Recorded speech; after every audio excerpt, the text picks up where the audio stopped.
Ladies and gentlemen, we're back. Holy cow, I missed y'all. I hope you missed me. I'm kidding. Welcome back to another episode of Mountain Bike Q&A. I'm your host, Johnny U. Want to start this thing off. I want to thank everybody who has reached out to me and well wishes, wishing me well for my finger incident here. I'll get some more information about it actually tomorrow, Friday, about where I can go with this finger thing, amputation stuff. You don't really want to know about any of that. But also, I do want to throw out that I'm also now, I have been on Spotify and the Apple podcast thing. You can go on there, and I'd love it if you guys, if you do listen to it, leave a review. I mean, if it's good, leave a good one. If it's bad, just keep it to yourself. But tonight we've got two, not just one. We got two great mountain bikers, mountain bike creators, mountain bikers, and I think you're going to love them because I love their channel, and I just met them 10 minutes ago. This is going to be a lot of fun. Let's just shut me up and bring on who you really want to see. Ladies and gentlemen, Collin and Andy, Ace Bike Media. Hi. What's going on, guys? Not much. How are you? I'm fine. Thanks so much for coming on, man. No problem. Now I do every time I do that wrong. Me too. You are in. Hang on. I did this once. It's almost like we touched. Over. There you go. Wow. There it is. Now, if you're on Spotify or anything else, listening to that, we were just touching fingers via over 3 states. Yeah, that just sounded really weird. We got a lot of great people on the comment section already. We got my sister saying my finger's gross. Trail Pimp, thank you for the finger thing. Ladies and gentlemen, Calvin the Shred Shed is in the house. My wife, you guys will find out, my wife is very, very active in the comment section. She's a wonderful person. Very smart. MTB Nick 316, what's up? Thanks for joining in.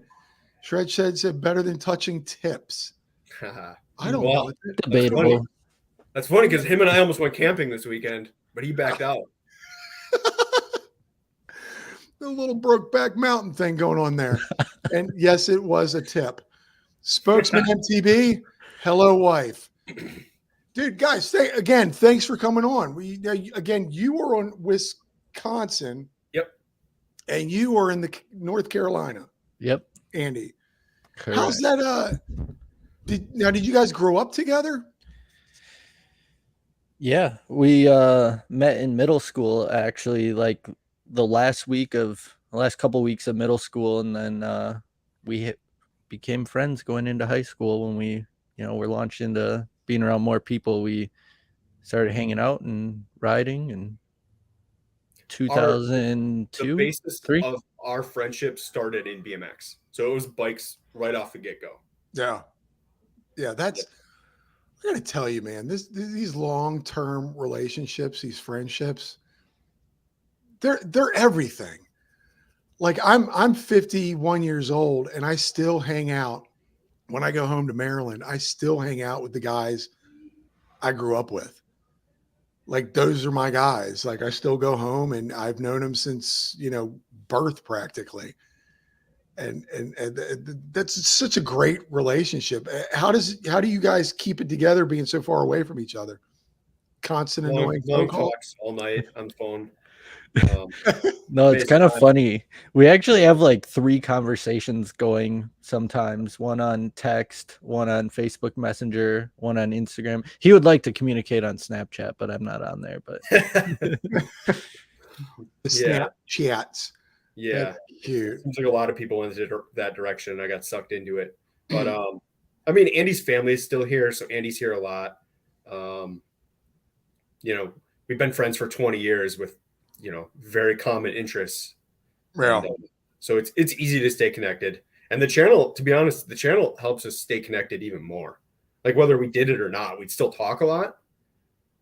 Yeah. But I mean, the channel, because we do the channel together, it's, I mean, honestly, Now, we're kind of closer than ever. so Andy, you're from Wisconsin?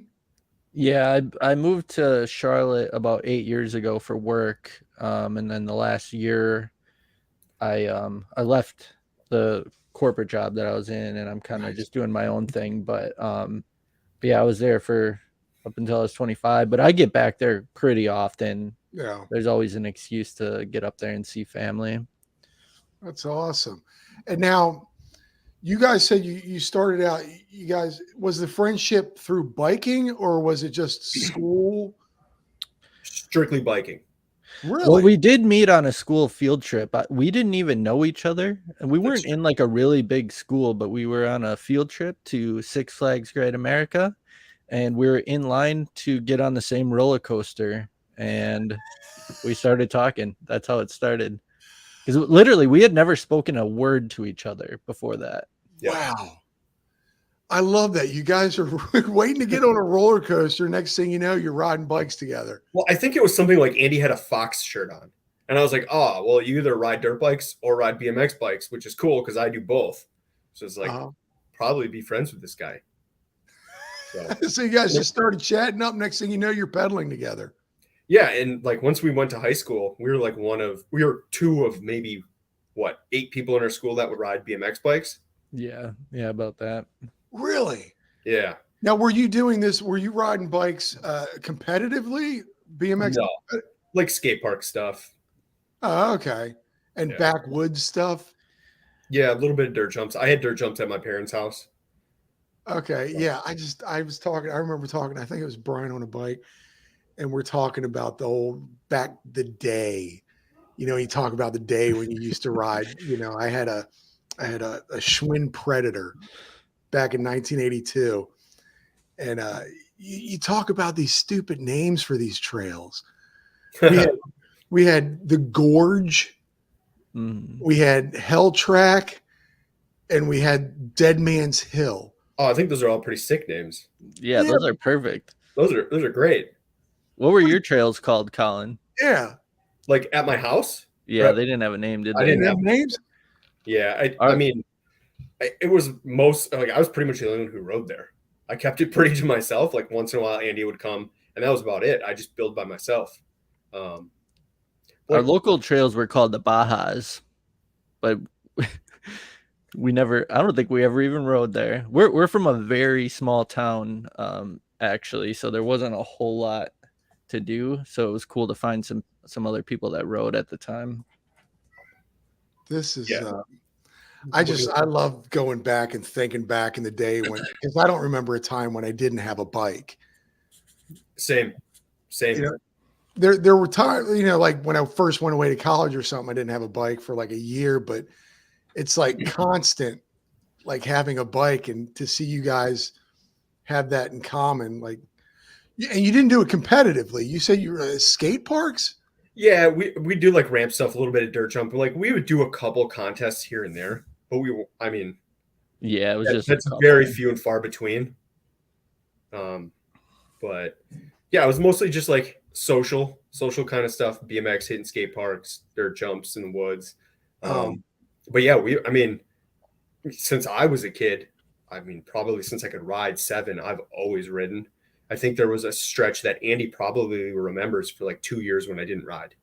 And Andy, that was probably the most Andy didn't like me. Yeah, well, because it was such unfortunate timing, because it was like the best time to be riding, because I had just finished a backyard ramp.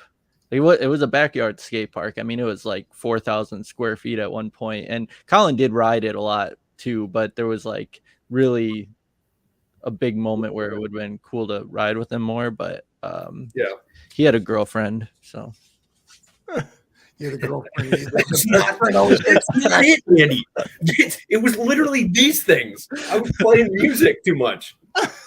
It had nothing to do with girls. That is my girlfriend was my guitar. Oh, that's one way to say it. What? Now you point out the guitars. Interested in going backwards. What do you guys do for a living?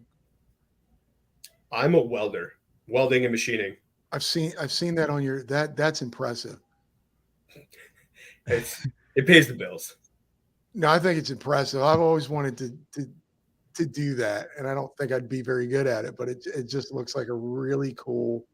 Like if you really look at a good welder, it's almost like art. It can be for sure. It's Andy's beautiful. dad's good at weld art. Shut up. There's that in common too. Yeah. We were actually in the same welding class, and I think the only reason I didn't become a welder was because I got kicked out of the class. Why? Oh, I want to know that story now. Oh man, I had to have a parent, teacher, principal, dean of the student union meeting. I don't know. The professor was very strange, and or not professor, just like the teacher of that class, and Yeah. I don't know. He made up some things. Oh, okay. We're just gonna leave it at that. Yeah. We're gonna leave it at that. That's as much as Andy wants to talk about. But I was there. I witnessed the whole thing, and it was BS. He got it was a false flag operation on Andy. I want to hear about that later when this all ends. I don't want it on the record. So you guys are a welder, and you are. I do video production full time. That I was in the corporate world for like 8 or 9 years, doing marketing and content creation, and now I'm doing it on my own for the last year. Really is what kind of stuff do you? Still corporate stuff. I prefer to do like training videos, corporate update videos, that kind of stuff, like the easy stuff. But I also do like documentary style videos. I would like to get paid more for that, but that's what I enjoy. Don't we all?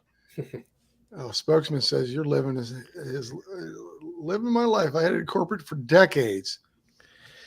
Yeah, it wasn't so bad. I mean, I think, I was actually a machinist for a long time too, and I realized that it all depends on where you work. I'm assuming Collin's been at his job for so long because it's a good place to work, but it's a make or break. Yeah. The company you work for and the people you work with. So I'm a photographer as well, videographer for a news station down here in Miami. Oh, okay. And well, you probably cover some pretty wild stories in Miami. Yeah, actually, I work in a different section of the news station. I don't do the car accidents or the murders or stuff. What like about that. Okay, so you know nothing about Carol Baskin? Oh, what's her face? the Tiger King. Yeah. Is there anything new on that? No, I don't think so. No, she shut down the sanctuary. That was a few weeks ago. She shut it down. Florida man. No. They're probably coming down on her is what's happening. She's got to liquidate. No, I do a legal segment. It's pretty popular down here. I've been doing it for like 19 years. So it's you do the Florida man stories. Oh God, God, is what the chat says. Dude, the Florida man is look, my wife says Carol Baskin is guilty. See, and she might have insider information, I feel. Yeah, I think my wife might oh no, I don't want my wife to know anything about Carol Baskin. I'm going to turn up missing one day. Her first husband disappeared. So, backing up, you guys, you moved away. Correct. You moved away for work. Yep. And this friendship never stopped. The riding never stopped. Yeah, actually, like when I moved was when we were both starting to get into mountain biking. We had Ray's Mountain Bike Park. Mm-hmm. Rest in peace. Was in Milwaukee for 5 or 6 years. Yeah, it wasn't long enough. It really just, even today, like Wisconsin's getting there with mountain bike trails, but I feel like there wasn't a big like call for us to get into mountain biking up until around the point that I moved when Ray's was there, and we both started getting into it. So actually the first mountain bike ride I ever did was in Pisgah. Did we do Pisgah first or DuPont? And it was the first time ever on my mountain bike and Collin came down to ride with me. He actually put my bike together, so I appreciate that. I also broke it immediately too. I took it for a test ride and broke it. Oh yeah, that's true. Yeah. Actually, like I have issues with my bike, and I just kind of deal with it until I meet up with Collin and have him fix Very it. true. Yeah, I'm the same way. I'll ride it. It's still rideable. I'm one of those guys. I'll put it off until then I have to take it to the bike shop because I'm all thumbs when it comes to fixing stuff. Pisca. Now, so you guys started mountain biking when after the BMX? Like Huh. how much Must have been longer? like 2014. Yeah, somewhere around there. I mean, I think like around like 2010, I got like a really crappy hardtail Mhm. just to kind of mess around with, kind of build my fitness for racing dirt bikes. But I wasn't like super into it. It was just like a strictly fitness thing. And then I was BMXing on the side. And then I think I got to a certain point where I hated my knees on a BMX bike. And I kind of always figured I was going to end up mountain biking at some point in my life because bikes have always been there. Wow. So it seemed logical to go to mountain biking at some point. And luckily, we jumped into mountain biking at a good time. The bikes were good. Trails were blowing up kind of everywhere. Andy moved to a spot that had incredible trails. Yeah. It's really kind of how it all fell into line. That's odd. What bikes did you guys start out on? You remember those? Well, I had a couple. I got a couple really quickly because I just kind of like progressed through bikes. Like I didn't know much about it, and I just kind of hopped bikes. But I had like I think my first full suspension was a Diamondback A-Tros. It's just like a cheap $800 full suspension, and then from there I got a Trek Remedy. Okay. And that one really kind of elevated my game quite a bit in mountain biking. Andy, do you remember yours? Yeah, mine was actually a Diamondback release too, and it's kind of funny. And I think Collin's bike he bought was the same thing. For some reason, somebody leaked a corporate code for Diamondback, like for a short period there, and it was like posted on a forum or something, right, Collin? Or somehow Collin got it, and I got the bike at like half price. And so I went with it. Actually, anytime I buy a bike, I don't really do my research. I just ask Collin what bike I should get. Yeah. Collin's the bike guy. You break it, he fixes it. You want to buy a new one? Well, you can even see on our channel like the videos that we both create. Like I'm not going to get into like a very tech specific video, but that's what Collin's good at those. You guys are riders. So yeah. Again, you don't need to, again, I can't fix anything on my bike. I just take it to the bike shop. I can ride. I just find it funny. Like you guys started, and you're not a 2020 mountain bike riders. All these mountain bikers that find mountain biking in 2020. You guys have been doing it for a little bit.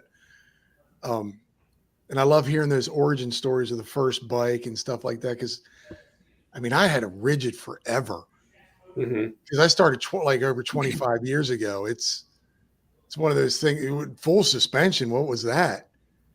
So I just this year went full suspension. That IZZO was your first full suspension?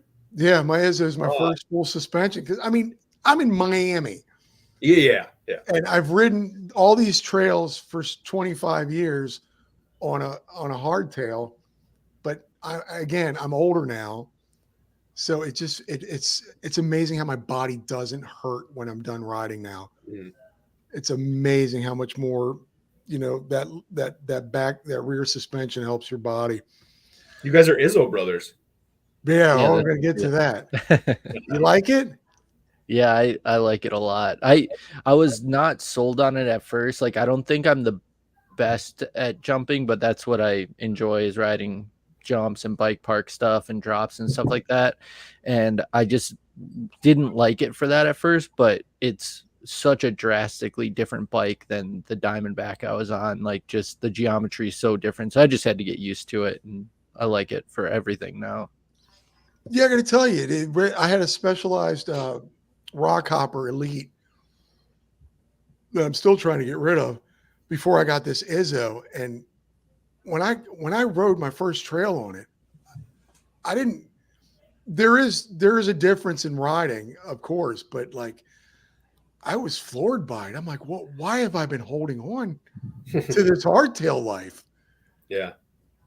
I mean, I first started riding all written. I remember riding my first trail without a suspension in the front. And that was when I put that on, I was like, oh my gosh, I had some Cannondale M300. Even the stem. Oh, those, yeah. You can move it up and down. I'm an old man. I'm not going to talk about my crap anymore. People No, like, all that what? stuff is coming back in gravel bikes. It's really funny. Like it's all just vintage mountain bike stuff that gravel is incorporating. So what made you guys go to mountain? Was it the next step for you guys? I do think Rays did have a big impact for me.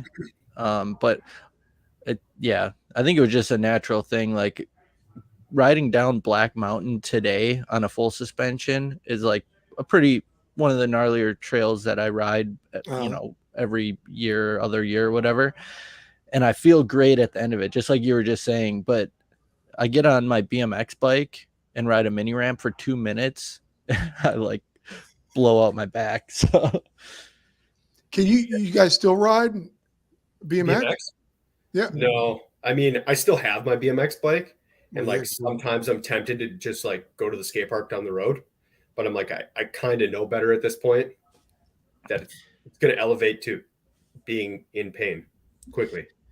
Yeah, but even that, it's like, I don't think either of us have any interest in doing like any of the tricks that we used to do, or at least, so you go to the skate park, you just ride a dirt jumper, and I have more fun at the skate park on that. So yeah. Yeah, we actually did a skate park video. Was that last year or 2 years ago? Probably 2. I think it was our least viewed video ever. Yeah. But it was like one of the most fun because we had a lot of fun in so long. And we got out there, and I think we both rode pretty decent considering. Yeah. I mean, we definitely, for not riding skate park, some of it came back better than I expected. Mm-hmm. So. Yeah, so you guys were shredding that, and you get to the mountain biking. You guys are separated now through space and time, I guess. When did the idea for Ace Bike Media happen? You want to take that one, Andy? I mean, I think we like ever since we started riding, we were creating content together, and you can even look on like my personal channel. I don't even know if you could find the videos, but there's videos from back in 2003, 2004, 05 of us riding. And I think it was just something we were always interested in sharing that. And I think through BMX, like our content of ourselves wasn't great because we didn't have the tricks. I mean, we could do some tricks, but nothing like crazy. And so I think, Collin was doing his channel, but he was also like putting, his family stuff on there and whatever. And I was doing the same thing. So like once in a while I would put out like a bike related video, but I was really not focused on my personal YouTube channel. So Collin asked me like if I wanted to just do one together. I think we just realized we weren't putting out enough to be successful on our own, and then it was getting mixed with the other stuff we were creating, so we decided to join forces. Yeah, it was almost save like the planet. Ace Bike Media. What now, who came up with the name? Where'd the name come from? Ace Bike Media. The name was the thing we got hung up on forever. Like how long did we debate on this? Like a month? And then I think finally we settled on Ace, and it was just Andy, Collin, everyone. All of me, Andy, and all of our friends. Oh, It's kind of simple. But I didn't even think of that. The Ace. Oh, I'm a bag of rocks. Yeah, we should have really put together a channel intro and explain that. Yeah. We're not doing that. Yeah, we keep talking about doing like an intro video, and we just never do it. Ever. Candy. That's good. Yeah, that would have been pretty good. You sound like a stripper in Miami. See, we didn't have Chat GPT around to help name our channel. Like if we did, we would have come up with a better name. Oh. But or worse, actually. I don't know. My wife wants to know if you're solving a Rubik's Cube. That would be really funny. I'm not. No, sorry. I like my monitor doesn't have a webcam, so I'm like looking off to like the bigger screen. That's why I'm like that. I'm like trying to go back over here, but Let's just I keep getting drawn to the bigger we'll all screen. just do this. I love this one, candy. That's really good. That's good. Candy bikes. So you Yeah, guys were already creators. That's fun to me. That's interesting to me. You guys Yeah, it was were kind of already weird that we didn't like even in high school, like early high school, like freshman year, 2003 and 4, we were like doing bad photography. yeah. We were trying to do bad videos. Like video was still pretty early, but we were trying. And then we got into mountain biking. It was kind of like, wait, why aren't we just kind of doing this together? Yeah. So it made sense. And what did you guys do? You guys had your GoPro Hero 2 or No, I think was the 2 was the second one I got, or was the first one I got. yeah. I still have that. I know Yeah, I still had have the it. first one, but oh, there you go. There it is. Beautiful. And I got that adapter on the back. Oh, for the screen or for the extra screen battery? adapter, the viewfinder, so you could see. Yeah. Oh yeah, I had one. I don't know where it is. I don't use that anymore. But no, I was recording onto tapes back then. Onto mini DV tapes. Yeah. I started my channel where I was posting the mountain bike videos actually in 2004, which I'm pretty sure is the year YouTube started. So it was actually like before that we were already making videos in 2003, and I was like, didn't know where to even upload these videos, and then they were such low quality because I had to host them somewhere that I don't know. That's interesting to me. Like you're an innovator. You're like, hey, let's but YouTube, like I didn't know what YouTube was back then, I don't think. You're like, okay. Your wife wanted to know what was back there. I'm sorry. She's great. No, I love it. Andy's got toys too. Oh yeah, we'll get to that at some point. The secret show. It's funny you bring up one. This is Oh, fun. that's a good one. These are podcasts. We go off the rails sometime, and I forgot to mention that this train will derail a bunch of times. What is that? The mini DV tape. Mini DV. Yeah. I actually have my microphone sitting on top of 2 of them right now. It's to elevate it a little bit. I was talking to my buddy earlier. Collin knows Nick Krusik. He's been big into filming skateboarding for a long time, and we were talking earlier because there was a time we were doing a video contest in Wisconsin, and our buddy JJ Flaherty was in the video, and I was filming with him at the skate park, and I watched him try the same backflip to manual line at the skate park 67 times, which is crazy that somebody's going to throw a backflip that many times. And as soon as he landed it and he hopped into the ramp, camera died. It was like, no, it was perfect. It was like right at the exact moment. But I was like thinking about that earlier because if he would have had to do 68 tries, we wouldn't have even gotten the clip after all that time. Oh my gosh. It's amazing. That's just amazing. I don't know, derail. Yeah, 320, 240. That video is so beautiful. We should really we talked about doing like a video with some of our old clips on our channel because they still exist on Andy's channel, his personal one. Yeah. We should almost just kind of do like a small origin story with videos when we were, 15. Mm-hmm. Oh, that would be great. The whole talking about the old GoPros, and we still have it. I want to make an old GoPro video. That would be pretty cool. You think you could stay with the technology now? You could stabilize it a little bit. No, skip the stabilization. Just throw it back. Yeah, just throw ultra it back to the old days. Throw it back. Even the first one was like 1080. Like GoPro's been kind of cool because they were, innovators in not just like the style of camera, but they came out with the quality each time too. And and have it mounted on the handlebars. Yes. So you get the real feel. Oh yeah. Oh, that would be great. So you guys start Ace Bike Media. When did this start for you guys? What year was that? Do you remember it? That I actually don't know. Yeah, we're gonna have a deep dive. Maybe 2017, 2018, maybe. Okay. yeah. But we didn't take it very seriously in the start. Yeah. Actually, for a long time, we didn't take it seriously until probably COVID, Yeah. because we started doing videos from our house, and they started getting a lot of traction. So we were like, well, now this is kind of addicting in a way. Yeah. So Yeah, it was kind of cool because, like, you know, a lot of content creators stopped because they couldn't go out and get the content. Like, they had parks closed, the mountain bike trails were closed, which was ridiculous. But Collin and I both were working on projects in our yards that we just started filming, and Yeah. that was, I mean, I had a lot of fun with that.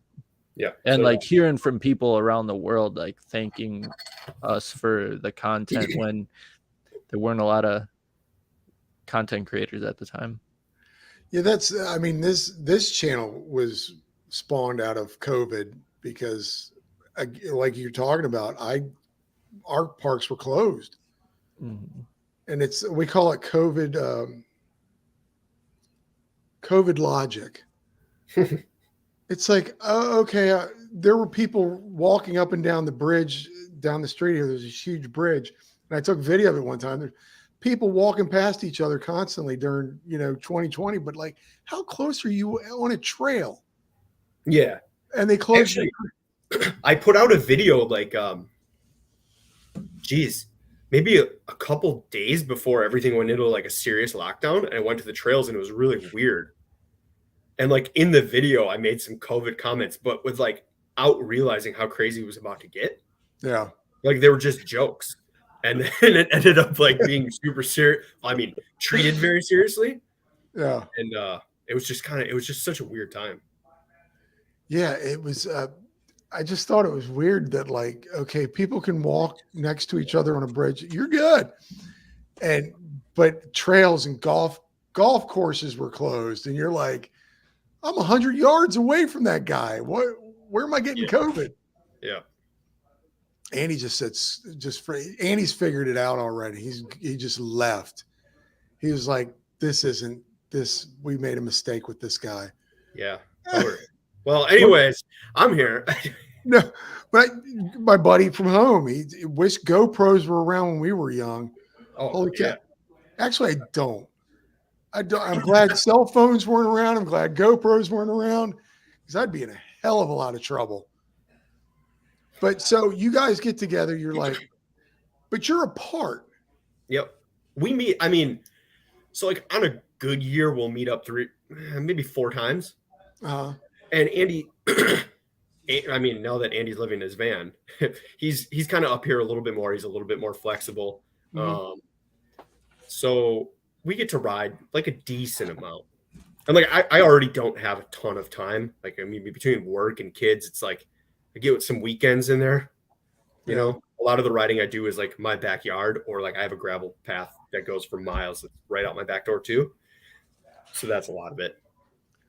Now, and we'll get to your backyard, because you just posted, I guess you finished it. I do like a spring rebuild on it every year. It's so amazing. Thank you. What an incredible, guys. If you haven't been on Ace Bike Media yet, go to the Instagram at least. Or if you know it, go to the Instagram. You got to see this guy's backyard, the pump track, and you're just shredding it. And the wall ride is amazing. The wall ride is the thing I've wanted since day one. And I just like, when the pump track's rideable, I don't want to work on it. I just want to keep riding. So like, I just kept putting it off. And yeah, last year it's pretty janky, but it works. It's solid. It's fun. I love when you were building it, you even were like, I don't know about this. Yeah, on many levels, I wasn't sure how it was going to work out of that corner. As it is, you have to be hauling. I actually had to reface that corner with like very thick clay, because oh wow, I hit the corner twice as fast as I normally would, just to make the wall ride like fast and keep the flow going. Now, Andy, do you ride this backyard pump track? Yeah, we actually did a video where we all we did a competition on it, and my friend Patrick, who doesn't even ride, beat us. Well, I shouldn't say he doesn't ride. He actually was. I did like a backyard trail build series, and he came out and rode, and he never rode a mountain bike before, and he ended up doing this like 10-foot gap first time out. So, oh man, I'm just trying to make it sound better. Collin and I lost miserably on that competition on the pump track. Like, it was really good. Yeah. So Andy, now you live in North Carolina, and if people have seen your latest video, you live in a van. Yes. You don't have to say that. I mean, you sounded reluctant. No, I'm not ashamed of it or anything. No, it's awesome. It's kind of like what we were talking about earlier, though. It's like people who've done it kind of know the hardships that go into it. But yeah, it's been good. I did have a place I was parking at full time, and now I'm kind of just floating around, but and traveling as much as I can, and yeah, trying to pay the bills while I'm doing it. And no, but it's really kind of like I was joking earlier, what was it? The big guy, that comedian, living in a van down by the river. Chris Farley. Chris Farley. And then from Wisconsin. Yeah. From Wisconsin. Is he? Yep. Yeah, he went to school in Wisconsin, and he did acting school in Illinois, but yeah. Okay. Oh, here you go, spokesman. Yeah, if you watch my video, I say I travel and ride a lot. It says it right in the video. 100%. Okay, all right. I'm going to jump in here, Andy. You can shut up. You can mute Andy. Andy does not travel and ride nearly as much as he should.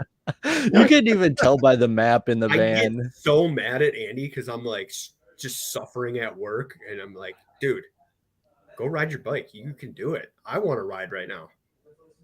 Yeah, kills me. Yeah, I think that the wife said. I think it's an incredible life to, and yeah, we saw the map.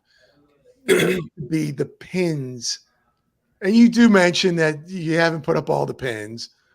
Well, like I mean, even just the other day I was in Salt Lake City, but I'm not going to add a pin because I didn't drive the van, so. Okay. And I really only put the pins in there if I actually like stay more than one night somewhere and actually do something substantial. But yeah, it hasn't really made it out to the West Coast yet, but hopefully this summer.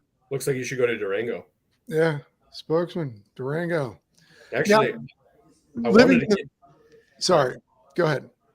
I was going to say, I actually want to me and Andy actually talked about going out to Colorado this year. I don't know if it'll happen, but we have some videos that we thought about doing out that way.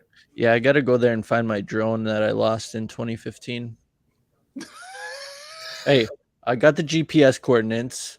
It's in a restricted area that I know you could technically go into. Okay, we've done that.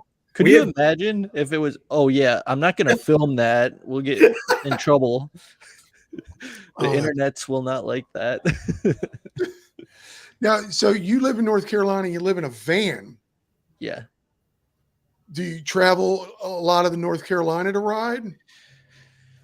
No, actually, like I'm staying in Charlotte. There are a lot of good trails in Charlotte, and to Colin's point, I don't ride as much as I should. I'm working on that. It's kind of just, the last year really trying to make something happen with self-employment in my own business and everything. So I've been focused on that. And sometimes it's easy to go a while with trying to focus on that and then forget about riding. It's kind of sucks to even say that, but that's kind of the way it's been. But hey man, if you get time to just ride a little bit, as long as you're riding. Yeah, but see, like the whole process is like, then I have to figure out where I'm going to take a shower, and like it's this whole process. Oh man, join a U-Fit for $10 a month. Oh no, I got a solution to everything. I'm just making excuses. Okay, we're gonna let you. But actually, I will say I will be spending the summer in Wisconsin, and hopefully Collin and I will get to ride a lot. Oh, that's awesome. You know what? That van tour, that you did a heck of a job. And I got to tell you that green stain you worked on, that the cabinets. Go on their channel and check out their latest video, folks. You did a heck of a job. Now, I'd be afraid to do that. And I'm bringing this up because before I started, like my first encounter, not my first encounter with YouTube, but I got really addicted to watching van lifers before I started getting addicted to mountain bikers. And that's how it kind of crossed over. I'm like, oh my God, all these mountain bikers are van lifers. But my wife will say in the comment, like, I wanted to do it. We tried to think of ways that we could kind of sell it all and just travel because life is so short. Yeah, that's actually what I did. I sold my house, 2 years ago. Somebody else wanted my house a lot more than I wanted it, just based on the market. So that's part of why I went down that route. I actually had already bought the van and I was just planning on doing weekend trips. And I don't know if Collin and I ever did a van trip when we were in high school, but I actually had a van in high school. Andy. It wasn't that, well, that was a different van. Okay. My first 2 vehicles were vans actually, but the second one I kind of converted. I mean, I did. I didn't have very much skill back then. Did you have one of those conversion vans? No, it was like a full size, like Chevy Express van. Straight up rape van. Yeah, there were. Well, this is free candy on the side of it. Oh. It actually said when Collin and I started making content, we were called Mucktown BMX was our name, and I actually had that written on the side of it. And it was from where we were from. I was actually going to ask you, John, to pronounce this. Mukwanago? Hey! I'm impressed. I'm impressed. I'm impressed. I'm not really good at reading. Your phonetics are phenomenal, in my opinion. Is it Mukwanago? Pull it up again. I forgot it. No, you said it right. Mukwanago. And my handwriting's terrible, but yeah, what are you, a doctor? No, it's funny because it's one of, you ever see on they do it for like the Super Bowl. They have people pronounce Wisconsin town names, and that's always on the list. I figured I'd test you. You passed. Yes. Very impressive. We come end it right now. No, so you're making videos. You guys are making separate videos on your separate channels. Do those channels still exist? Yep. Mm-hmm. Yeah. I mean, they're just our personal channels. Are they just by name or do they have some fun? Nope. It's just my name. Because I think when we both started our channels, it was like before people were coming up with names for channels, really. It was just kind of like you did your own personal one. Yeah. Like, I think I've had mine since 2007, maybe. Wow. Yeah, probably 2007. And like Andy said, he was, awesome. he was on that ship right away. And I think mine is still called Mucktown BMX. Oh, really? Unless I know I changed like the YouTube didn't let you change the name for like I remember 20 years, and just a couple years ago they let you change it. And but I still think my username is Mucktown BMX. Ladies and gentlemen, go on after this and subscribe to Mucktown BMX. No, just subscribe to Ace Bike Media. We're close to 3,000, and that's awesome. Appreciate it every time. Now you guys put out, and you're separate a lot of the time. You like there'll be a Collin video, there will be an Andy video, which I think is great because you get flavor. Yep. You get a little bit of flavor there. Train just derailed. That was for us. That was for all of us. That was for you guys. Was that an applause or was there some? It was applause. Shooting. They're doing a film script read, so they were applauding the writer. Oh, okay. Shared space over here. The spokesman says, "Go on. We're going to sub to these guys. Sub to them, and again, if you're watching, hit the like button right now." So you guys, how do you guys come up with the content, or do you just do it separately? Or do you have to pass it through one another? No, we pretty much just do whatever we have time for. If we have an idea, sometimes it's not always a good idea. Sometimes it's a great idea. Like we just post whatever. I think that's kind of why we called it a media channel. Mm-hmm. It's like, because we were just like, let's just do kind of whatever. Yeah, and I think like when we actually get together to do videos, it's not always the best result. Because when we get together, we just want to hang out and ride, and it's like the video is kind of secondary. And I think I talked to Colin about this, but like when I do a video, sometimes when I'm filming myself, I'll do like 12 takes of one thing just because I'm concerned about the way I come off on camera.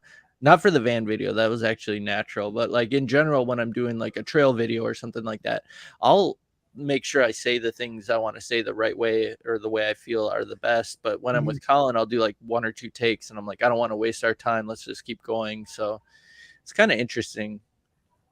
Yeah, you guys don't see each other that often. It's like, okay, I just want to ride. Yep, that's exactly it. And we always have big plans. Literally every time we're like, we're gonna do 5 videos. This is what they're gonna be, and we do none of them. We just we're like, I've literally like, I'll bring my big camera for photos or whatever, and we're like, yeah, let's get some sick photos, but then it doesn't end up happening. I mean, we've done good videos together, Yeah. but I think sometimes we're better on our own.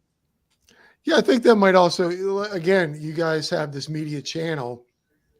You throw together what you want and what you want. But when you guys get together, you're like, yeah, let's just ride. Let's have fun. If inspiration hits us when we're together, let's do something. But this way you get to spend like QT, if you will, when you actually see each other. Yep. Yeah.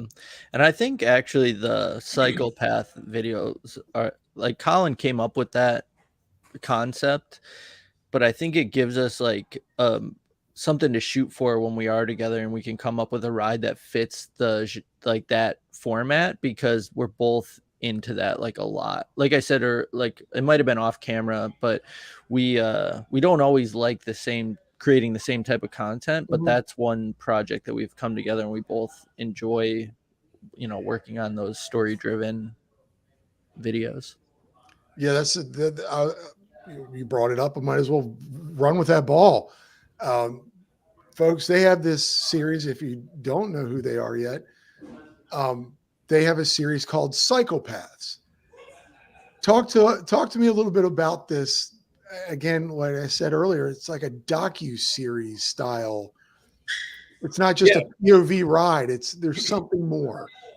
Yeah, and that's what I wanted. I've had the idea for a long time. I just didn't know how to execute it. Like I wanted to come up with something that was like felt like a production, and it kind of like fit all of my interests, but also fit like a YouTube format that's appealing to like your typical YouTubers. Like I think me and Andy agree. Like we kind of like artistic stuff, but YouTube kind of doesn't. So like I wanted to find a way to blend in like being somewhat artistic, storytelling, riding. I really like a lot of like history, mystery, just adventure kind of stuff. So I'm like, all right, let's throw that in there. How can I make this a cool series that people will enjoy? And it's been a process, like kind of developing it. Yeah. But I think it's been pretty fun. And people that have watched it say it's good. And people that don't ride that say it's good, even from a non-rider point of view, that's to me, that's like the best comment I can get. Yeah, I really and I was rewatching again just before this. Dallas. Dallas. We're in the middle of a podcast. He would too. He is very inappropriate. What is that monster? He's a monster. He's a German Shepherd. Oh, he's really long. Camera he shot. He looks like the Beast from Beauty and the Beast in person. He's like, what is he, like 100 pounds? I'm not even gonna make my joke. Yeah. Oh, it's all good. Well, he's at least 100 pounds. He's a big dog. Well, the guy I work with has always had German Shepherds, and I got to tell you that spokesman, that's a bear.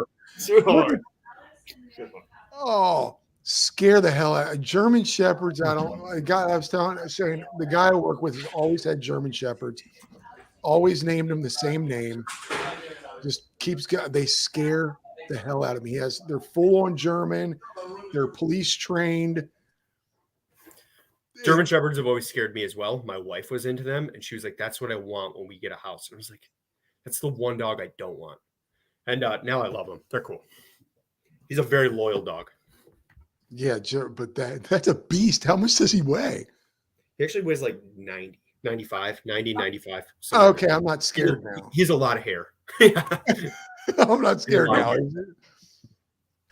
Yeah, for reference, Dallas is afraid of a potted plant in their living room. Yep. So don't be too worried about his dog. He's got a big bark, and he needs to stop barking. No, you're very safe in your house with that bark. And if somebody broke in and saw that, no, it'd be like, wrong house. Sorry. Excuse me. No, it's okay. So, Andy, is your microphone working? People are kind of talking, so I'll mute it if I need to. Yeah. So, as with going back to the Cyclepaths, and you're, again, I guess you are a professional videographer and stuff like that. Did you help come up with the ideas and the look of these things? And no, Collin kind of came up. Well, he definitely came up with the format. I'm very drawn to, story-driven videos, and I like documentary filmmaking. So he created the concept and did a few, and then we did one together where we both broke the rules and got in trouble by the internet. And then really, no, I'm just kidding. It wasn't like a big deal, but it was a lot of fun to create that. And then I had the opportunity. I was in Africa a couple months ago, and I was like already planning on doing these bike rides, and there were some interesting history and adventure things that I could talk about. So I decided I'd kind of run with Collin's format and make my own Cyclepath videos. Now, where has Cyclepaths taken you guys? Talk to me about. You have 6 in the series right now. I'm about to drop the 6th episode. To be honest, the first 4 were all in Wisconsin, which was that's not my intent. And then Andy did Kenya, and I'm about to release Indianapolis. Okay. So, Andy, you were in Kenya. Yeah, I was in Kenya for about a month. Why did I think it was him? This is actually a funny thing. I think that we have a lot of subscribers that still don't know that we're different people, actually. No, I do, but I could have sworn. Okay, so you were in Kenya. You were riding, and you were riding at like some really old 1990s bike style mountain bike. Yes, the bikes over there were not great, to say the least. Even the more modern ones, which were still like 15, 20 years old, were still just not maintained well. I have 2 more that I plan on putting out at some point, but yeah, it was interesting. And I really like the haunted one. And I just like that one because you guys are so playful in that one. Well, actually, there's 2. Yeah, there's 2. There's 2 haunted ones. Which one? Which one did you see? The one with me and Andy in it? Yeah. Okay. So I did a haunted. I saw all, but so the haunted Strava segment one, that episode didn't turn out quite like I wanted, but it was a cool story for me because it's like a famous Wisconsin haunting story, and it's actually related to my family. That's when you were on the gravel bike. Yeah. But the one me and Andy did is just an obnoxious, like generic kind of ghost tale, like a hotel hell, abandoned ruins, and it was fun to play around with. And it was mountain bike trails on the property. So this famous paranormal property in Wisconsin, and they happen to have 3 miles of decent mountain biking on the property. And spelunking. Spelunking, you guys are hitting them caves. Hold on, somebody wants to see video. Share it. Let's see. Oh, I'm sharing it. Okay. Look at you. I was doing that real quick. I'm not good at that at all, guys. I can't believe I just did that. I don't even know how you did that. You and me both. Okay, so you can see it. Okay, let's show this. Let's show the playlist. Cyclepaths. Oh, here we go. Get us that ad money. Come on. Yeah, give me that. You could have at least answered it. The haunted history. Where's the haunt? No, here we The go. Marybelle Cave was the one we both were in. Yeah, this is. Holy cow! Holy cow! Let's just see some video. I'm sorry, guys. I'm still No, you're good. new to this. I'm not new Colin's to it. like, yeah, let's get that 2 cents. This is. Oh, come Here's on. some haunted. Oh, that's what I was. But I loved how you guys just. It's playful, and yet you guys bring out the history of this area. And we almost hit the bike.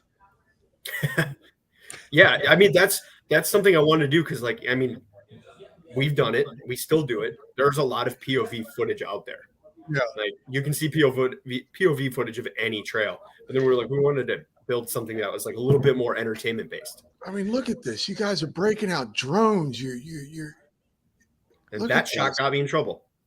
Actually, Yeah, you jump over the fence and like, ooh. Yeah.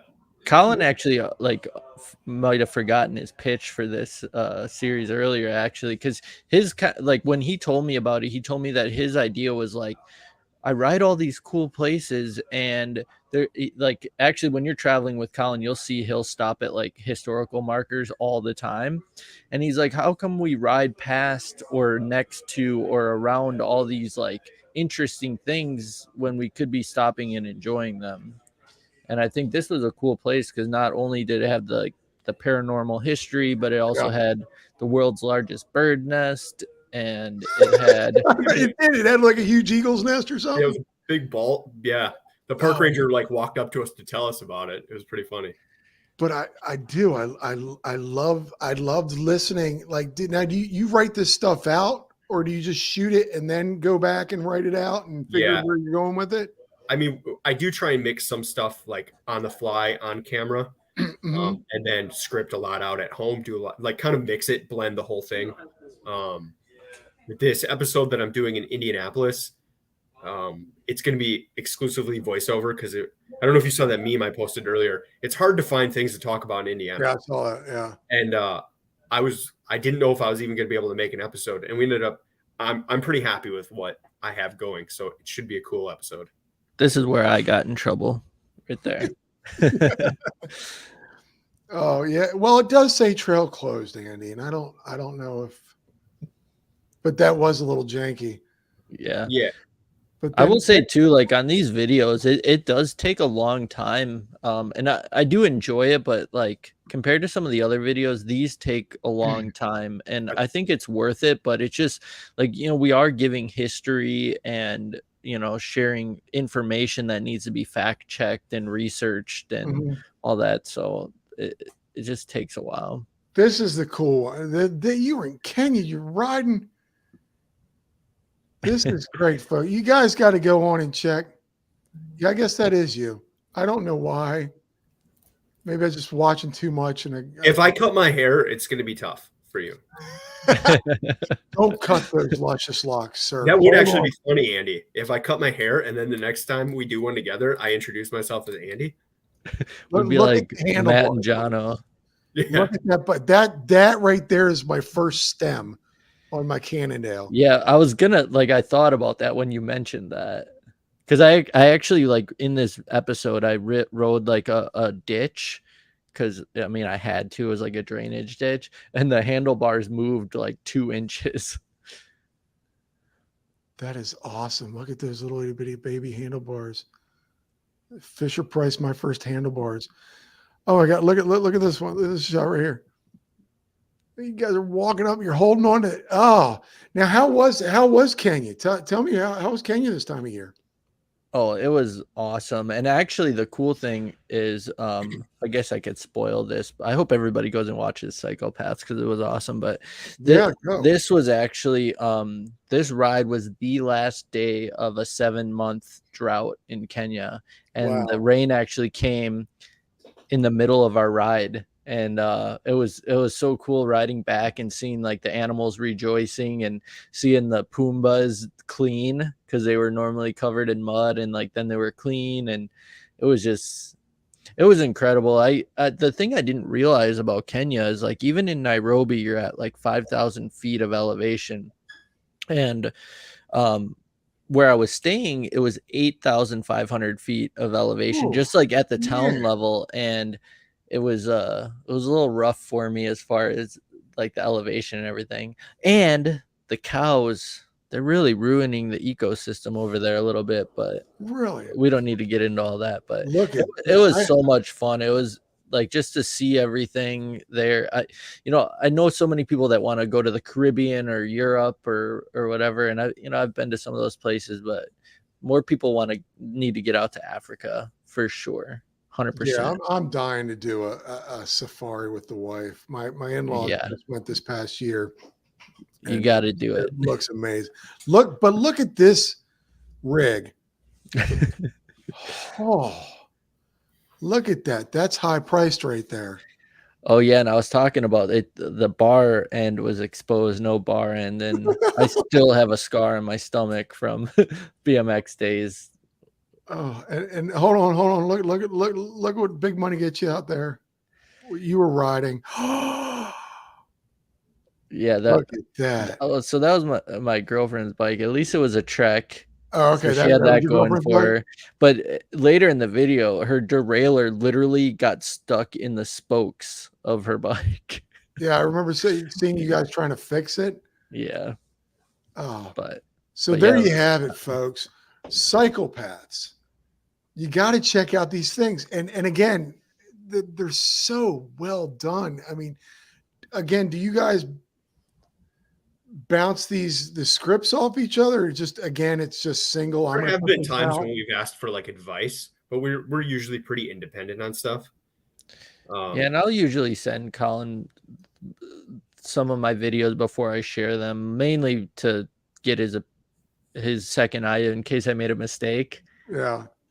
But Yeah, that's I guess what I was trying to get at. Do you guys like have to send it to approve?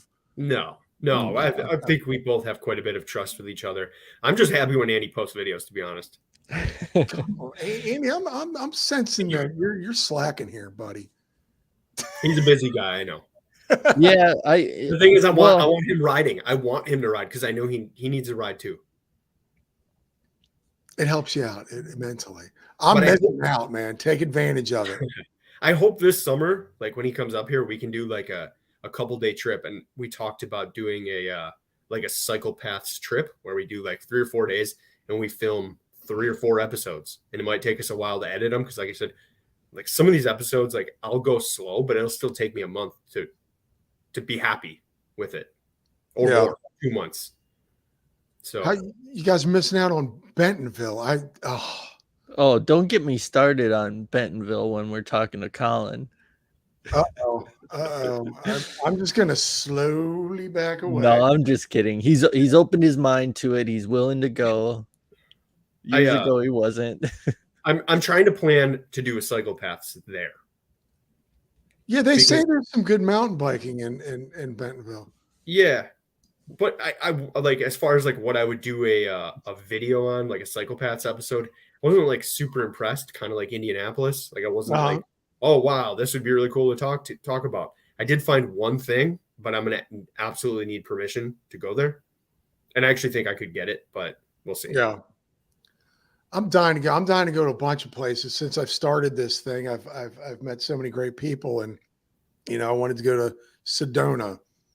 Couldn't do that. Something came up. Oh yeah, something came up, and then there's Patrick. So okay. Patrick, we were talking about you earlier, actually. Oh, is he Pump the track champion? Oh, there he goes. You're the one that smoked these two on the pump track. Patrick's actually in LA, and I'm meeting up with him next weekend. Nice. But I want to go to Bentonville, and I'm actually going to Curacao Tuesday. So it's not, I can't do vacation and then vacation. I've only got. You're going to Curacao, like the island? Yeah. Have you ever been? Yeah, and I was supposed to mountain bike there, but like I went right after, like it was literally the first couple weeks cruises started up again, and I went there on a cruise, and I like scheduled a mountain bike trip, but all the rental companies sold their mountain bikes because they couldn't afford to keep them through COVID. So. Oh my god, Dude, hold on. Collin is thirsty as all get out. He'll slam him when he's into it. This root beer is unbelievable. You just sucked that thing down, man. Well, it was getting warm. So Okay, I'm just waiting for the burp. You should see him with Mountain Dew. He would have had at least 4 of them by now. Yep. My sister drinks Mountain Dew like there's an endless supply. I always say like it's going out of supply, but no, it's you drink it like she sucks that stuff. So you're a sugar man. I mean, I guess as opposed to alcohol. Like I don't drink alcohol. So like Wow. How do you make the pain go away? in Wisconsin? Yeah, I don't know. Last trip we were on, you drink a sip of White Claw. I saw it. Shouldn't say that. I did? No, I'm kidding. I think you did it as a joke. You probably spit it out. Oh, I did after a mountain bike race in Missouri. It was like if you finished the race, you got 2 beers for free. And it was the craziest race I've ever done. And I was like, give me those beers. And I cracked them open. I was like, yep, this is why I don't drink. This is not appealing to me at all. Like, not even a little. Wow. So I gave them to my friends that didn't finish and they didn't deserve them. Your buddy Patrick says that you guys let him win. It's not true. He's just saying that. Patrick, you're just saying that. Yeah, my home turf straight up. Yeah, and I fell in horrific fashion. Yep. Who do you guys know? What Terry? That's my girlfriend. Oh, okay. Hi. Yeah, I'm going to Curacao. So you've been. I haven't even looked it up yet. I'm trying to think of what, because we went to a few islands, but there's actually a pier where there's a guy every day goes out and feeds the sea turtles, and you can go there for free and swim with the sea turtles. And it's clear water. There's a bunch of them. You can figure that out. I'll figure it out. Whatever. For real, you should. That was the highlight for me on that. And then they also have a beach where you can like walk out knee deep for like a quarter mile. Wow. So that would be cool too. That's going to be awesome. Yeah, I'm one of those guys. My wife will set it up, and I'm like, just where are we going? Mm-hmm. And I wanted to mountain bike there. Of course, again, I can't because I was looking that up. They have, mountain bike tours and they'll take you down trails and stuff like that. I screwed myself up. I'm not even going to lie. I'm going to start crying. Well, as soon as you're better, man, go somewhere cool. So again, you're not in Bentonville. Did you do Sedona? We did. Yes. Oh, we had an amazing time in Sedona. Sure did. Talk to me about that. I missed out so badly. This is a point where we should have been better at making video. And I think the big downfall was that I was put in charge of the video. And I was not that amazing at video. And also we weren't taking the filming super serious, but we could have made an epic video if we did take it more seriously. Yeah. But again, you guys were just probably together and you wanted to ride. Yes, but we had a situation that. Well, the first situation was that Collin rented like the standard level bike, and I was like, I'm gonna go for the dream bike rental. Yeah. And then we get there and they didn't have it, so I had to ride a girl's bike the whole weekend. Well, half the weekend. That's where Collin can take over the story. Yeah. So we had 2 days of riding in Sedona. And at like, I don't know, 5:30 in the morning, there was 5 of us. There was 5 of us in a horrific Airbnb. Oh. And at like 5:30 in the morning, everyone's phones go off at the same exact time.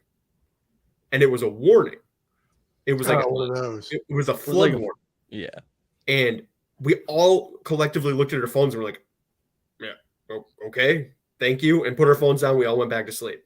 And I very vividly remember hearing cars panic drive away. Yeah. Like, our Airbnb, I don't think had insulation, so you could hear them very clearly. Everything. And we knew it was raining. So we were like, all right, what's going on here? Well, what happened was the Airbnb was on this hillside or this mountainside community that had one bridge out.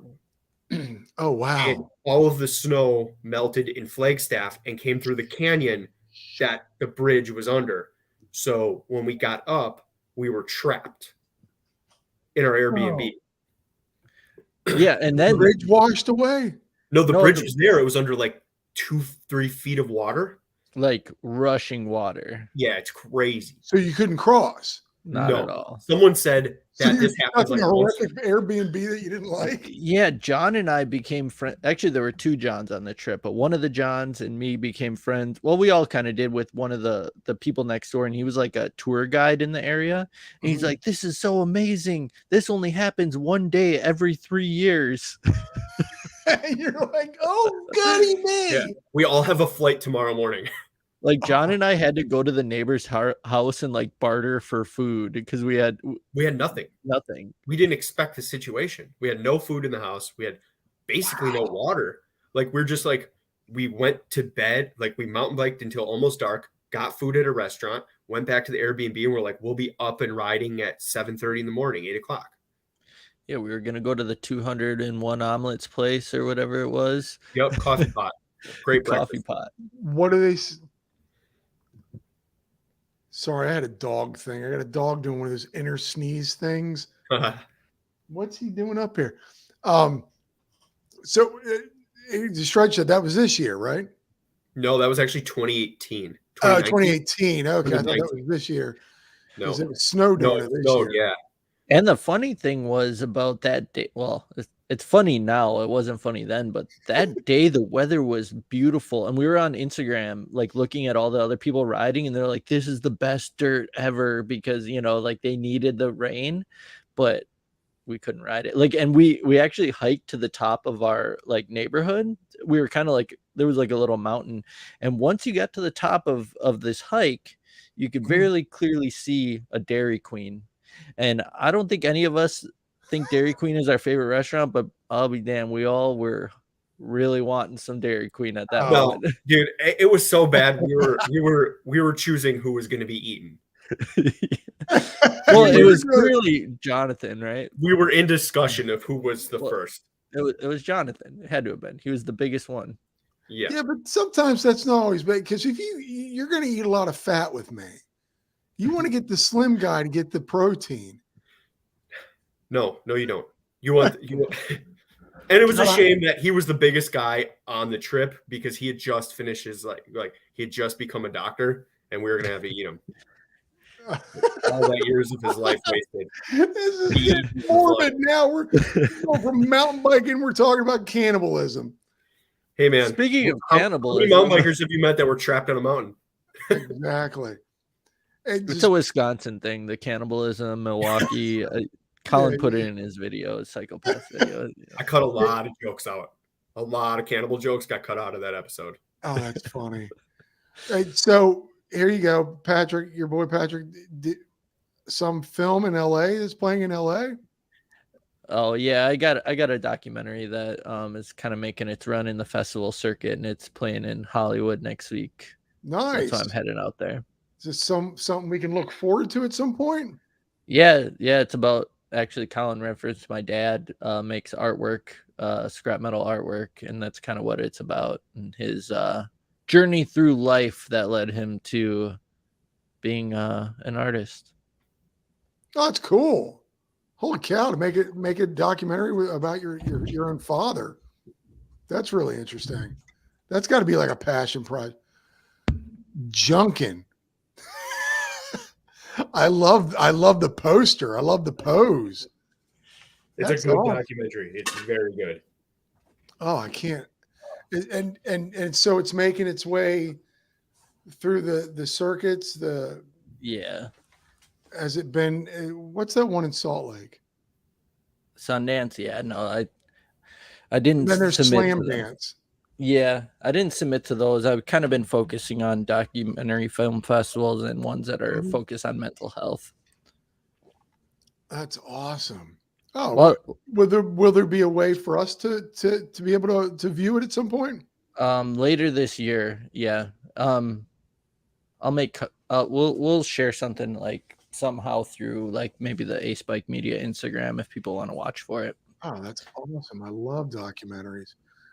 So totally backwards in this conversation. trails in Wisconsin. We all know about North Carolina.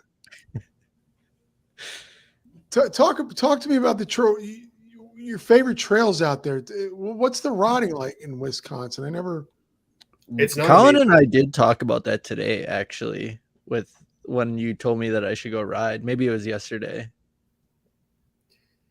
Yeah, it's not super amazing, to be honest. It's getting better, and there are some good pockets of really good things. Obviously, we don't have a lot of elevation. I would say my favorite place, like in the Midwest, is Marquette, Michigan. A million people have done videos there, but like it's probably actually my favorite place in the country to ride, and it's like 5 hours from me, but it's got a little bit of everything. But around by me, it's very flat, very boring. That's why I got my XC down country bike. Yeah, because it's just my YT Jesse is too much bike for here. It's boring. It's not fun. It's slow. So I got a faster bike, and it improved my time on local trails quite a bit. mm-hmm. But we did just get a place within the last 2 years that's really blown up called Heritage Park, and it's a lot of fun. There's some big jumps out there, which is fun. Like that's what we really needed. We have a video on it on the channel, and we'll do another one. Yeah. I mean, Andy, you legit like it, like even compared to North Carolina trails, right? I wouldn't. So no. Like Collin was texting me yesterday about like riding because I was gonna. Long story, but anyways, I didn't end up going riding yesterday. I did today, but he's like, "You should just go ride," and I'm like, "Yeah, I'm going to tomorrow, but I wish I was riding Heritage." And like, I really do like it because, like, if you're looking for bike park features in a public park, mm-hmm. it's the best that I've ever ridden. And the builder's incredible. He was the guy who built Little Switz Bike Park, which is a famous Midwest bike park. He's an unbelievable builder as far as like his transitions and everything. And I just like, I don't like when I ride bike parks, I don't like having to really work for the jumps. Like I like riding there because everything's just designed so well to set you up for what you're about to do. Yeah. And we have some similar trails and features and stuff in Charlotte, but it's not the same experience. And then like out when you get into Asheville, there's some really, really great riding, but not a lot of features. I mean, there's a couple bike parks. There's some bike parks now, but then they cost money and it's 2 hours from me. So yeah, you got to pay to play it everywhere here. But for me, it sucks because I want to be where Andy is. Like with Asheville, like I love the really natural back country. You feel like you're lost and you feel like nature could really hurt you at any second. Yeah. Like I like that where there's not like a trail club that's sanitizing the trails and making them too easy. Well, that's a low blow, Collin. Whoa. No, I'm just well, that's what I deal with in Milwaukee.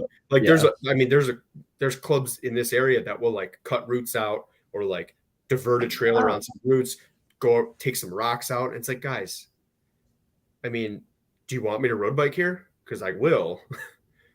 Yeah, I get what you're saying. In the flat, I live in Miami, but it's so feature heavy. Yes. Like, your guys' trails honestly look better than most of what I have to deal with. No, but you tell people a mountain bike in Florida, mountain Miami, and people laugh. I'm like, no, it looks good. There's some serious Google Virginia or YouTube Virginia Key mountain biking. I just recently wrecked before this. I'm really messing myself up lately. But there is so much tech and they're constantly building. There's so many wooden features, and I just honestly just want to go in some dirt. Mm-hmm. I miss dirt. I think there's a lot of trail organizations that for like a while didn't realize that like mountain bikers really actually do want to be challenged no matter what level they're at. Yeah. And I feel like that's kind of being turned around. Like, I don't know what it is, but like even up here, like some builders are starting to catch on like, hey, we need some stuff that'll challenge everyone because even beginners want some sort of challenge. Yeah. You say it. You want to be challenged. You don't want somebody cutting out roots.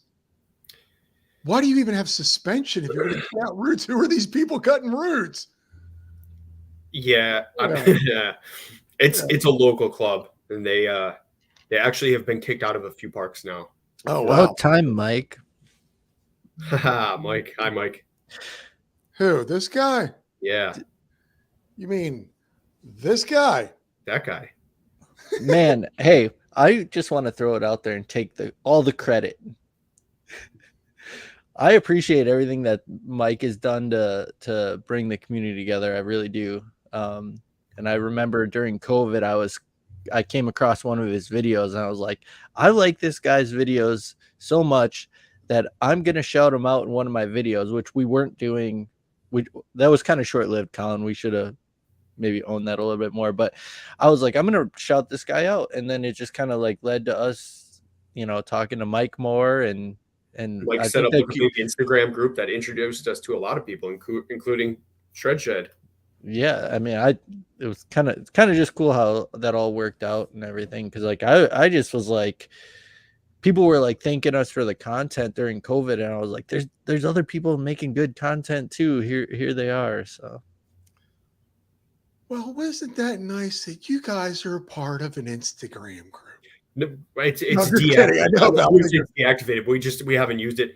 I mean, it was great for like for a little run. No, I was just kidding. It's definitely not a thing now. It's not. I'm just a little sad over here. Oh, Mike was throwing a lot of people in there. Like, I know you must not have been around because it was. I know you weren't. Yeah, no, I wasn't around yet. Mike, we're just gonna change the conversation's gonna be about you now. No, I love him. I've had him on twice on this show. He's been a great supporter. And I love seeing people like him blow up. I mean, what he does is beyond. It's next level. Like, and I like to take little pieces from him and learn. I don't know if you guys who has inspired you? Have you been inspired by any other YouTubers? I mean, yeah, tons. I mean, I find inspiration from a lot of people, but Yeah. I mean, with the Cyclepaths series, I was inspired by people that were not cycle channels. Like I was really trying to like find channels that impressed me, like in their storytelling and their adventure aspect, because I wanted to make a channel that was for everybody, not just cyclists. So that's where I was drawing a ton of inspiration from. Mm-hmm. But like coming back to mountain biking, the group that Mike set up back then, it was cool because a lot of us just kind of talked YouTube and video. So it was kind of cool to hear like advice from a lot of people. Like there was a dude, he's not really active anymore, but it turns out he's from Wisconsin. He was like filming Red Bull stuff. So like it was cool to take inspiration from him and hear what kind of feedback he had. So there's inspiration everywhere. Yeah, I get inspired by doing this. I was inspired by a lot of people. Just someone like this guy, Boston Don MTV. He's got a podcast. We can all learn from each other, and I love the support that we all have for each other. This is so great. I mean, I feel like I'm looking forward to looking into your guys' stuff, man. I mean, we're getting you guys new subscribers tonight. Thank you, Seth. This is Seth. Seth's a great creator. Hey, how come there's too many Seths? Come on now. This one is here, so we can keep it. Yeah, actually, I do appreciate this, Seth, for being Seth here. was here, and he's also there.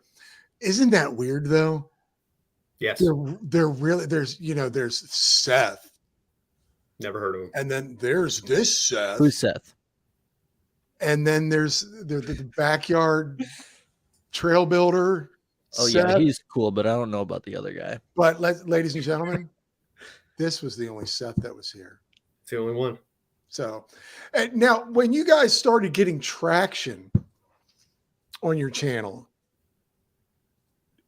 how did that, like you started getting subscribed, you're like, oh my God, we got something going on here. Did you ever think or feel, or did you prepare?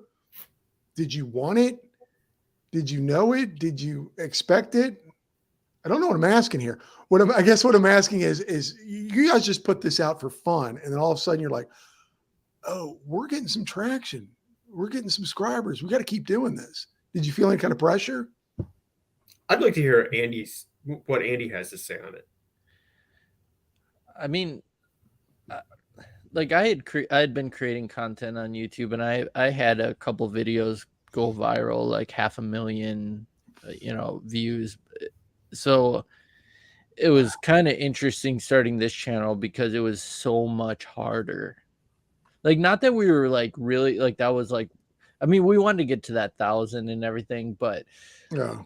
it was such a grind. Not that we were like, oh, we need to work harder, but it was like, how come this video didn't get us more traction or whatever? And then it was like COVID hit, and that's what like really pushed it, like, because we were both doing backyard stuff. And it was actually kind of like when Matt Jones was doing his backyard trail series, and Yeah. I think there was just a lot of people hungry for that type of content, and it kind of trickled down. They were watching Matt, and then maybe like 3 or 4 other people, and then they wanted more, and there we were with that content. And Mark Matthews put us in his video, didn't he? oh yeah, and Mark Matthews. I really like Mark Matthews. Yeah. Like I've never met him, but through his videos, I think you get a good sense of who he is. I like watching him ride. He's great. He didn't take and run with my shout out I gave him like Mike did, but but yeah, that was kind of like, I think we were both like prepared for it because we were looking to get to that level. But it was kind of interesting. I think once we got there, like that, we were kind of like at the end of like our prime for the projects we were working on at that time. Yeah. And it was like, man, if we were a little bigger when we were doing those projects, I think that would have been cool. But that's really what got us there. Yeah. And I think we definitely had goals. We still have goals. But I think sometimes Andy and I both kind of wane in our enthusiasm. But we definitely appreciate all the traction we're getting. And now with Cyclepaths, like, it was actually like a couple months of hard, like, for being in winter up here, it was hard to produce that. But I think that series for me, it energizes me a bit more. Yeah, I was going to say, I mean, people, and I don't know if people, us creators and all these people on the side over here in the comments say, we're all creators. We know how much work this takes. Yeah. And it's nice to feel that feedback. Yeah. Like, do you love the comments? Are you getting a lot of great comments?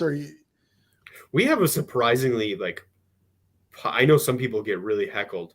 We don't get too much, thankfully. And I don't know how, because I feel like we leave ourselves we're all pretty vulnerable. Yeah. I mean, it's YouTube.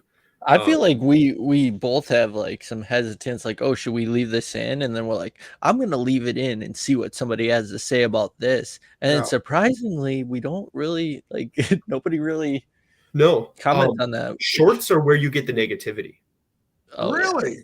Yeah, shorts are, I mean, there's always hecklers, like, a lot. And I don't know if it's just the crowd, it's more of a TikTok crowd and like full YouTube videos are people are more invested in it. Yeah, people doing the actual full on YouTube, they're there for a reason. They want to see it. But yes, positive comments help tremendously because it is a lot of work. I mean, even the most frustrating things, and I'm sure a lot of us have experienced this, is like sometimes you put a ton of work into a video that you think is a great idea and it ends up being one of your worst videos. And then you put very little effort into a video and it just blows up and you're like, I don't know what to do anymore. That 500,000 video I was just talking about, 2.5 minutes it took me to film it, and I put it online, and that was it. And I got 500,000. And at the time I was like really putting in time on other stuff that wasn't getting even close, but it's just the way it is. Yeah. You never know what's going to hit. I mean, no, you don't. These podcasts are pretty steady in the numbers and stuff. And I have so many ideas for creating. And again, this little thing has stopped me because it's funny. My wife just got an e-bike, and again, inspiration, Run Bike Mike. He does a lot of reviews and stuff like that. And I was like, oh, I got to review my wife's new e-bike. And then this happened, but you got to create, you got to keep it going, I guess. Do you guys feel that constant pressure to keep it going, to put out a video weekly or bi-weekly? I think we have felt that, but I think we're both at the point where we're like, we just want to make videos that we enjoy and not pressure ourselves to.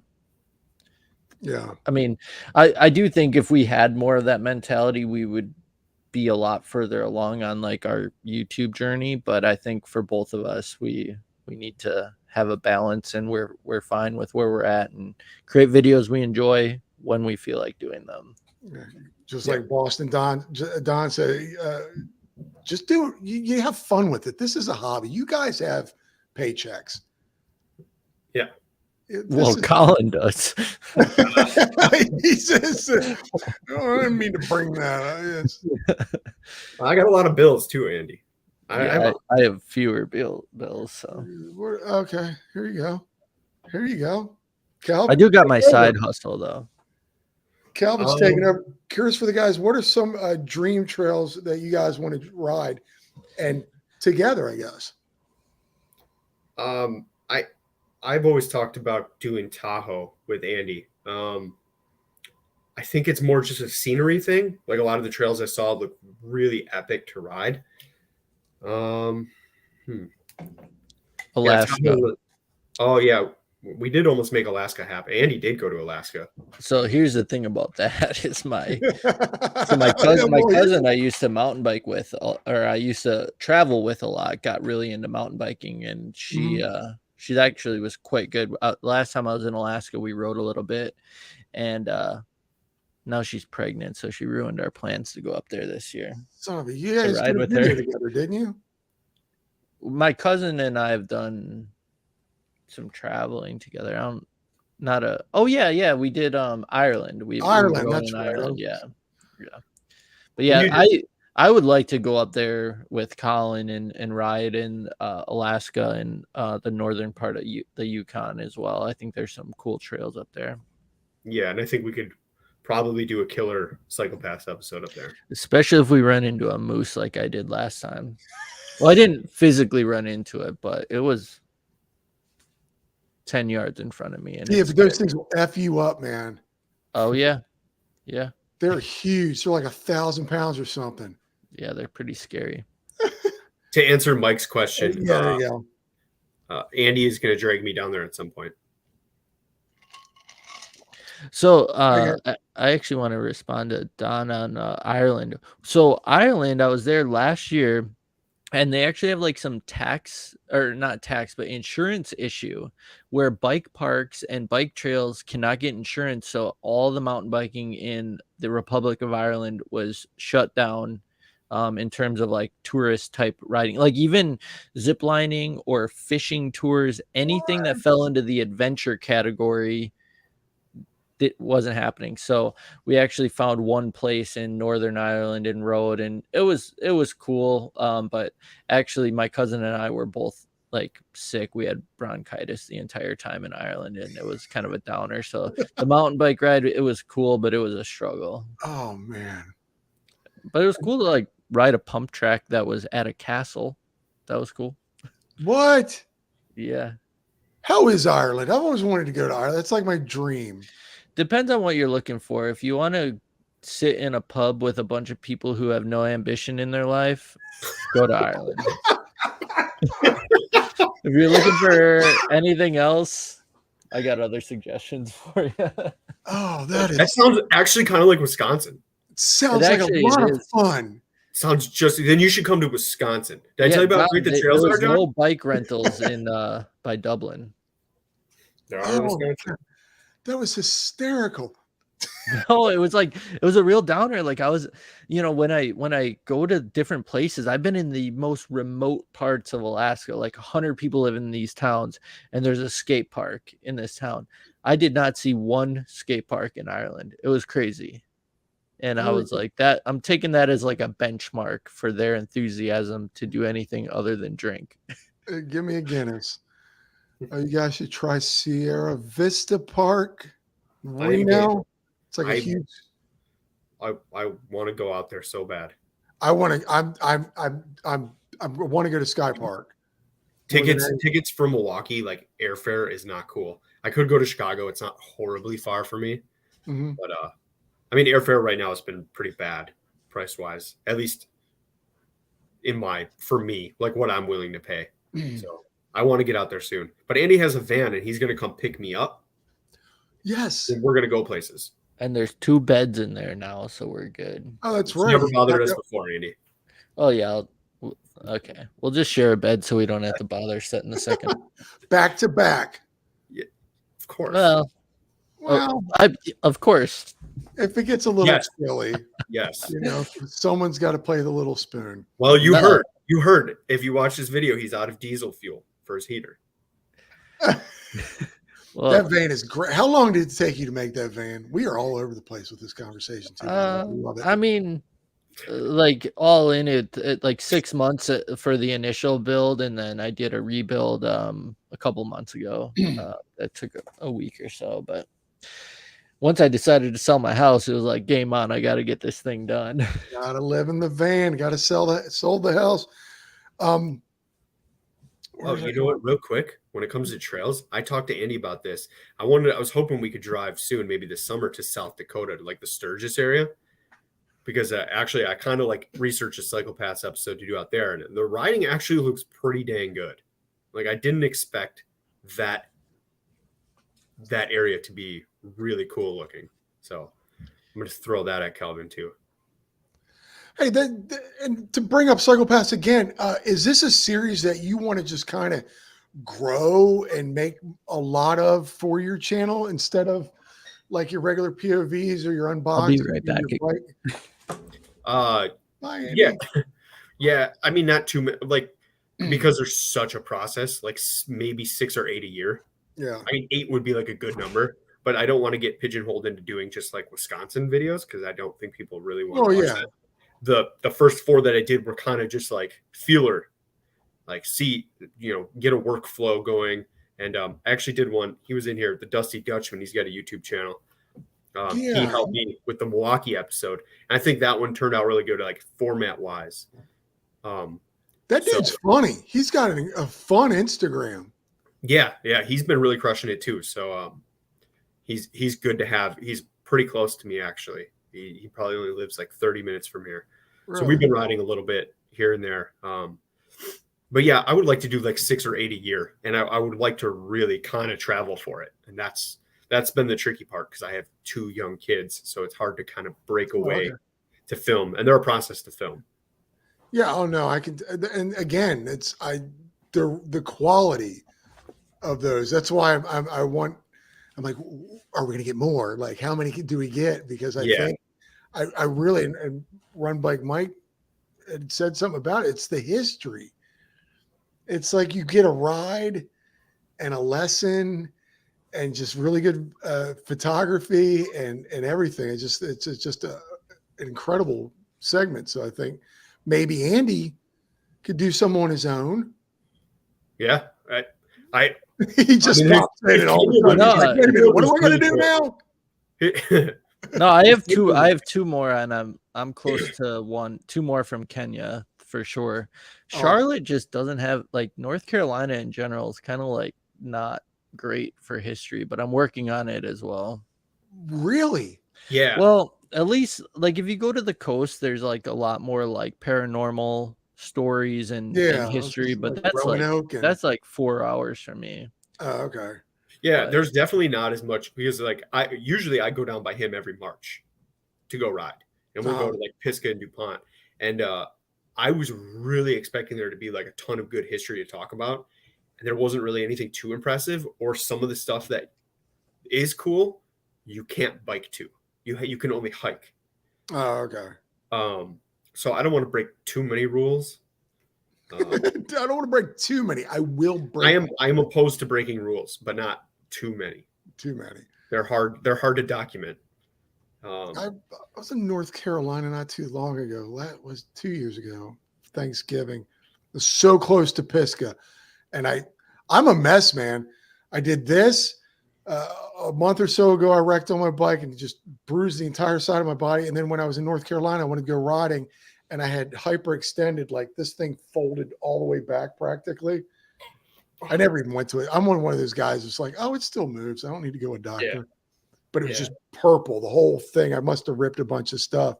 But talk to me, Andy, about the trails that you're riding in North Carolina. I mean, we talked about Wisconsin, but you're just Pisgah area, or? No, well, I actually am like 2 hours from there, and I generally, it's a general rule that I don't go ride Pisgah by myself, just because like your phone doesn't work. And actually, if you watch my video on Weed Patch Mountain, which Collin said about shorts when the trolls come out, I broke my ribs on that ride, and it's to this day it's the most brutal ride I've ever done, and I've done it twice now, and it's like 26 miles, but you do like almost 6,000 feet of elevation. And I broke my ribs on the way down the last time, and in the comments on the shorts, people are like, that wasn't even bad, you should find a new sport or a new hobby or whatever. And it was just so funny. I was like, dude, I just broke 3 ribs and rode another 9 miles, you know.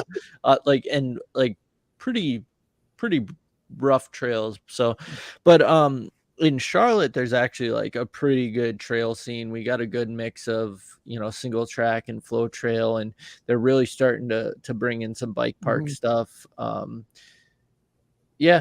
Like the trails are really good here, and then the mountains are like 2 hours away. And DuPont's probably my favorite place to ride. Just you get a good mix of different style of trails, and you don't have to work as hard for some of like the chunkier downhills. Like people try to say that DuPont's not chunky or whatever, but like it's there. It's there. It's definitely there. DuPont is amazing. You know what gives me is that people were trolling you on something like that. It's just like you wreck. We all wreck. Well, I mean, it's part of the deal when you sign on to mountain biking. It didn't look that bad in the video. Basically, like I was riding like a bench cut, and my front wheel went off the side of it, where you know it just happened, and then I just went straight to my chest, and I got up, and you can tell like I got the wind knocked out of me. I was wheezing. I was like, I still won't listen to it. I'll listen to it one time, and I won't do it again. It's horrific. So, but like the point was like I still rode, and I didn't even complain about the fall. I was like, it wasn't like I said I couldn't handle it or it was the worst thing that ever happened to me. But it's just people. There were actually several comments, like people saying that it just giving me a hard time for it. Yeah, come screw them. Oh yeah, I don't mind. Yeah, we put ourselves out there. If someone hates us, forget them. As long as they comment, I want them to comment. Helps the algorithm. Comment, like, and subscribe. If you're watching now, please like this thing. Remember to like their stuff. Subscribe, guys. I'm gonna let you guys go. I know you got a family. Oh, they're sleeping.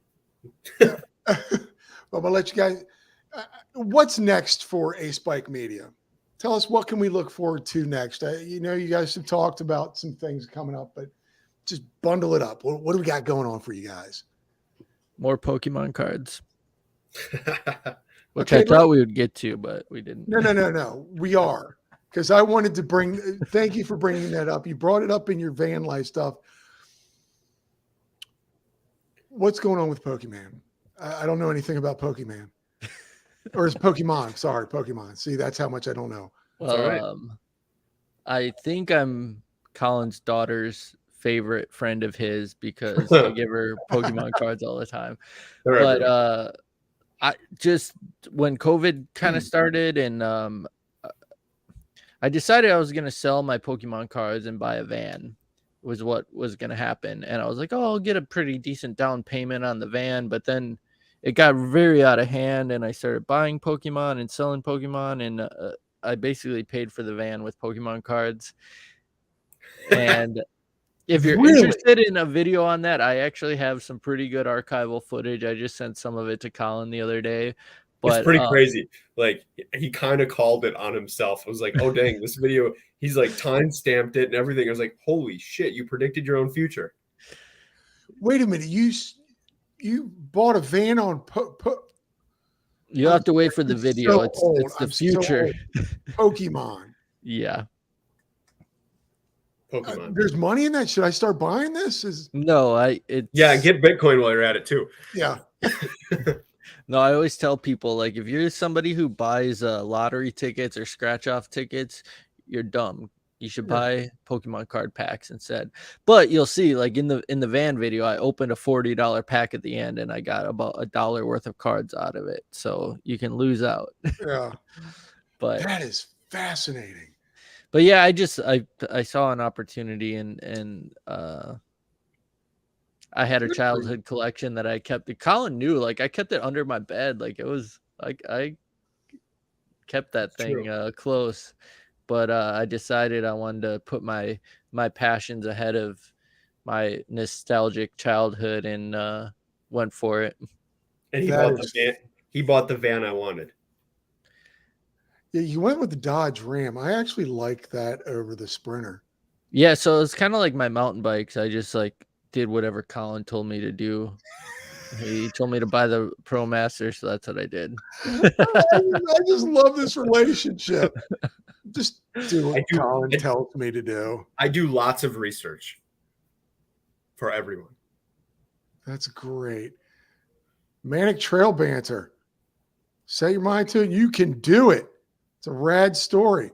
Yeah, there's a couple people here that want to see the Pokemon. Yeah. Yeah, so I will. And for reference, this is like a $300 card. I am blown away by that. I really need to start finding things to collect. I don't. Well, you should have collected them years ago and cashed in on it. Oh, here we go. Andy, can you value these ones? Hang on, I'm going to go through here real quick live. Are those ones I gave to Natalie? Probably. I don't know. There's not going to be anything good in here. Anything good, I take from my daughter. Oh yeah, you probably. It's Star Wars. It's the Yoda Attack of the Clones with force action.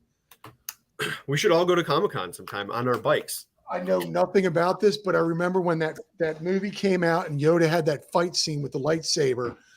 I go, I've got to get a Yoda. It's going to be worth something one day. And I think they're like $10 or something now. Well, wait till next year. Maybe next year. I mean, I thought about it. $300 Pokemon card was probably worth $3 a couple of years ago, maybe. Dude, it's wild. Yeah. But oh yeah, Lego actually, like they say that was the best investment you could have made long term is Legos. Where are we going with this? This is investment advice by A Spike Media. No, all liability falls on Mountain Bike Q&A though. We're not. I'm just in awe that you just bought a van off of Pokemon cards. Yeah, I yesterday going through the archival footage, I was kind of inspired to do that. So hopefully that'll come soon. But again, I gotta be feeling it, and I appreciate the people that say they want it, because that drives me. You know, if people want to see a video, like I want to create it for them. So because my encouragement on Andy does nothing. Obviously, Colin. I've been telling you to do these videos forever. Everything you listen to him about for everything else, you might as well look at this, folks. I mean, it's everything. Top 5 products, studio makeover. Colin's Milwaukee Cyclepaths episode is incredible. I highly recommend that. Like I sent that to my grandmother to watch. So mods on your cool. Thanks, Andy. E-bikes, gravel bikes. Folks, you got to get onto this. If you're not on it, get on it. Get these guys to 3,000, Calvin. Again, okay, back to that question. Pokemon. What can we expect from you guys in the near future? Hopefully that Pokemon card video, because I think it's a cool story. I mean, straight up. I mean, dude bought a van with the money. But I mean, well, based on that, I think just more cool stories. Like I think that's the theme here, is we want to share cool stories in general and relate those to mountain biking. Yeah, getting into the storytelling. Like I was never particularly a storyteller, and now I feel like with like a series where it's really based around storytelling, I'm having to actually like work on it.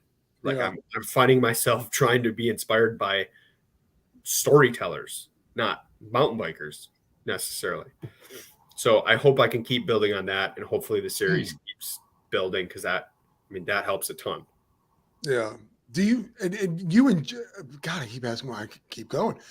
Do you enjoy the storytelling, the writing of them? Do you like the script? It stresses me out a lot because it's not something I do regularly. You know, I'm a welder.